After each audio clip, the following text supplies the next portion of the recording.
Bem-vindos, queridos, a mais um encontro para estudarmos a Palavra de Deus, fazermos uma revisão, dando prosseguimento, na verdade, a uma revisão do livro do Apocalipse. É interessante, sim, todo crente precisa conhecer, amar a Palavra e ter conhecimento de fato, mas não é só o conhecimento, é um conhecimento agregado com uma disposição muito grande de viver a Palavra no nosso dia a dia, e esse é o nosso maior objetivo.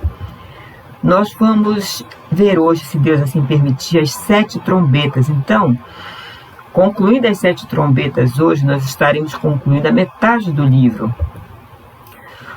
O método de interpretação que nós escolhemos, é o método paralelismo progressivo, onde João, o apóstolo João, conta a mesma história 7 vezes. É a mesma história, só que acrescida de novos eventos e também vista em aspectos diferentes. É a mesma história, queridos, só que ele vai acrescentar novos eventos e algumas vezes ele também vai ver de ângulos diferentes, tá? Porque do contrário, se fosse seguindo o método de interpretação cronológico, nós teríamos pelo menos 6 fins da consumação de todas as coisas, 6 juízos finais. Enfim, nós não teremos isso. Será um evento único, o dia do juízo final, daquela grande prestação de contas, onde todos nós vamos comparecer diante de Deus.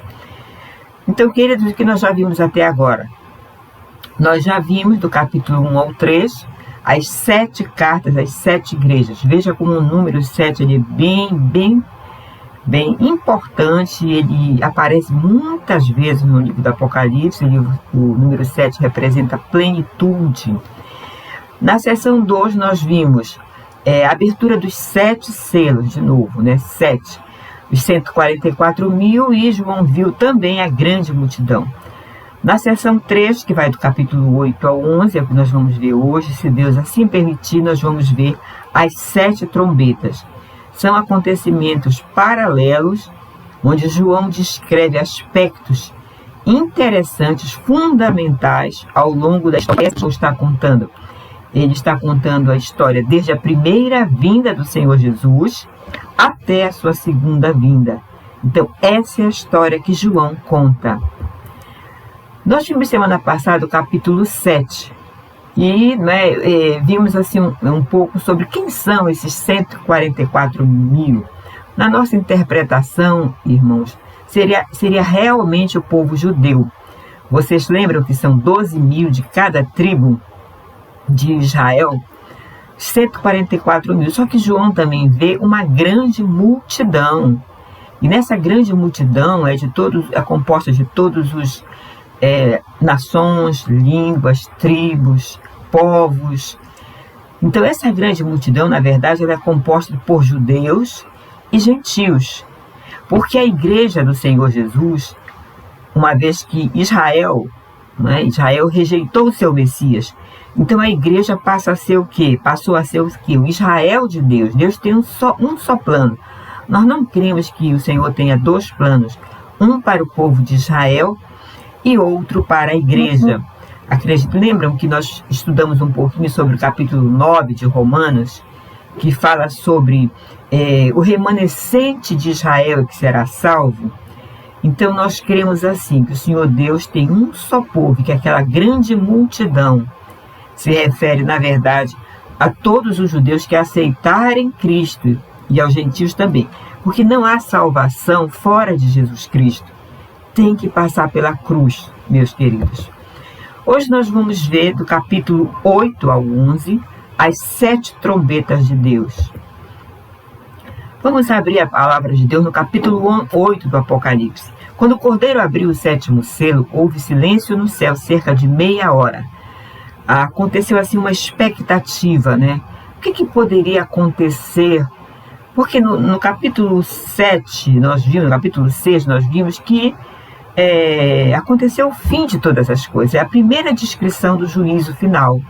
Então, o que mais poderia vir depois do juízo final? Então, veja bem o que ele fala aqui, Então vi os 7 anjos que se acham em pé diante de Deus, diante do trono, e lhe foram dadas 7 trombetas. Trombeta, na verdade, é aquele chofar, o chifre do carneiro. E a trombeta, nós vamos ver daqui a pouco, tinha vários objetivos. Então, assim, queridos, o que poderia acontecer depois da abertura do 6º selo? Então, nós estaremos abrindo aqui o 7º selo. Vocês lembram que a gente viu que o 7º selo, a abertura dele, significa o tocar da primeira trombeta? Mas quais são os objetivos, assim, em linhas bem gerais, das trombetas? Seria alertar quando o inimigo se aproximava de um povo, né? Aí se tocava a trombeta para convocar reuniões solenes ou para convocar para coroações. Ela vai significar também a segunda vinda de Cristo, o juízo de Deus, juízo final. Vamos ver 1 Tessalonicenses 4,16. Porquanto o Senhor mesmo, dada a sua palavra de ordem, e ouvida a voz do arcanjo, e ressoada o quê? A trombeta de Deus, descerá dos céus, e os mortos em Cristo ressuscitarão primeiro.